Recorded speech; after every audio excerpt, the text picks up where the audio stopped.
সংরক্ষিত নারী আসনে বিএনপির মনোনয়ন ফর্ম সংগ্রহ করেন ঢাকা ৬ ও ঢাকা ৭ আসন। ত্রয়োদশ জাতীয় সংসদের সংরক্ষিত নারী আসন। ঢাকা মহানগর দক্ষিণ মহিলা দলের সাবেক সভানেত্রী ও বিএনপির কেন্দ্রীয় কমিটির সদস্য বারবার কারা নির্যাতিত নেত্রী রাজিয়া বেগম, মমতাজ বেগম টুকু ও ঢাকা মহানগর উত্তর মহিলা দলের নেত্রীসহ অনেকে। সাবেক কাউন্সিলর রাজিয়া বেগম বলেন, আমি আগে অনেকবার কাউন্সিলর ছিলাম এবং এলাকার উন্নয়ন করেছি।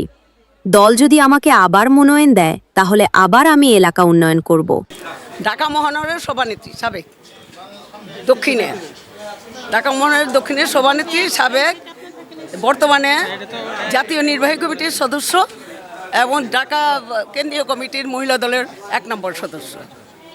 নির্যাতিতা 3 বছর 3.5 জেল খাটছি এবং আমার জেল হয়ে গেছে 3 বছরের একটা 6 মাসের একটা 2.5 বছর জেল হয়েছে। একমাত্র আমি জেল হয়েছে, বিশেষ করে দীর্ঘদিন থেকে নির্যাতিতা। রাজপথ থেকে উঠে আসছি সুজানা, বহু কষ্ট পরিশ্রম করেছি, বহু পরিশ্রমের পর আজকে এখানে এসেছি। হাঁটতে হাঁটতে সহজে চলে আসিনি, ইয়াংকাল থেকে ঢুকেতে আর বয়স হয়ে গেছে। এখন ম্যাডামের সাথে আমাদের যাওয়ার পর কিন্তু শেষ মুহূর্তেও আমাদের আন্দোলন করতে হচ্ছে।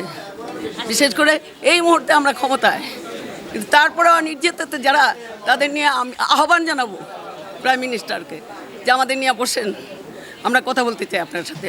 মনে হয় না, আমি আশা করি এটাই হবে, আমি আশা করি। কারণ দলের প্রতি যে একনিষ্ঠ পরিশ্রম, ভালোবাসা, সেই হিসেবে আমার আশা, ইনশাল্লাহ। অনেক ধন্যবাদ আপনাকে। আমি রাজপথের সৈনিক। বিগত বছর অর্থাৎ আমাদের বিএনপির জন্মলগ্ন থেকে পদ্মবধি আমি আছি এবং মৃত্যুর আগ পর্যন্ত আমি থাকব। আমার নেত্রী বেগম খালেদা জিয়া, শহীদ জিয়াউর রহমান, বর্তমানে আমাদের প্রধানমন্ত্রী তারেক জিয়া, আমাদের আল্লাহ রহমতে যেভাবে এখন উনি কাজ করে যাচ্ছে, আমরা আশাবাদী। আমাদের দেশের লোক অনেক খুশি। 2-1টা জায়গায় অখুশি হইলেও কিছু করার নেই, জনগণ সেটার জবাব দিবে। এখন আসেন, আপনি আমাকে বলছেন যে আমি মনোনয়নের ব্যাপারে কতটা আশাবাদী। সেই সুবাদে আমি আপনাকে বলবো যে মনোনয়নের মালিক হইল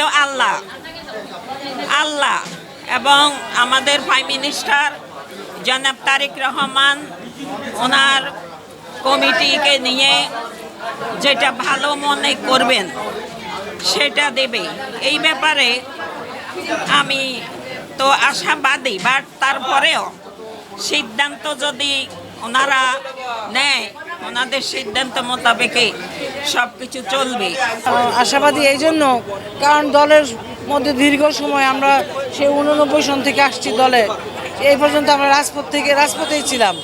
গভর্নমেন্ট যতদিন ছিল ততদিন গভর্নমেন্টে ছিলাম, বাট আমরা রাজপথেই থাকি, এখনও ছিলাম, এখনও আছি।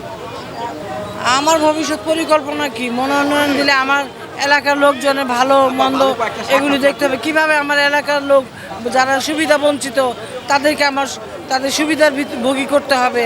দেশে কোন ক্রাইসিস কোনটাতে আছে সেটা দেখতে হবে। নারীর অবহেলিত নারীদের পাশে দাঁড়াতে হবে, যেহেতু আমি একজন নারী সংসদ হতে যাচ্ছি, সেই জন্য।